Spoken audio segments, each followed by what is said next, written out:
હું doctor Deepika Dave 360 degree vastu. આજે હું તમને કિચનની રેમેડીઝ આપવા જઈ રહી છું. તો કિચન તમારું ક્યાં હોવું જોઈએ? અગ્નિ તત્વ સાઉથ ઈસ્ટમાં હોવું જોઈએ, સાઉથમાં હોવું જોઈએ, સાઉથ ઓફ સાઉથ ઈસ્ટમાં હોવું જોઈએ. હવે ક્યાં ન હોવું જોઈએ? તો સાઉથ વેસ્ટમાં ન હોવું જોઈએ. કેમ?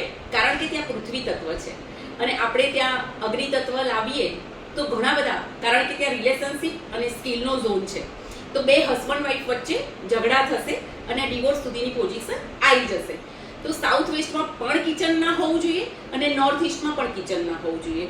કારણ કે નોર્થ ઈસ્ટમાં કિચન હશે તો હેલ્થ ઇમ્યુનિટીનો zone, north of north east અને નોર્થ ઈસ્ટ એ બે ઝોનમાં જો કિચન હશે તો તમારે અગેન હેલ્થ અને વેલ્થ બંને ખરાબ થશે. તો જ્યારે પણ તમારે નવું મકાન ખરીદવું હોય ત્યારે એન્ટ્રી, કિચન અને ટોયલેટ આ ત્રણ અગત્યની વસ્તુ છે. તો આ વસ્તુને ધ્યાનમાં રાખીને કોઈ પણ વાસ્તુ કન્સલ્ટન્ટને તમારે કોન્ટેક્ટ કરીને પછી જ તમારે મકાન ખરીદવું જોઈએ. તો મળીએ છીએ મારા નેક્સ્ટ વિડીયોમાં. ત્યાં સુધી bye bye, take care, thank you.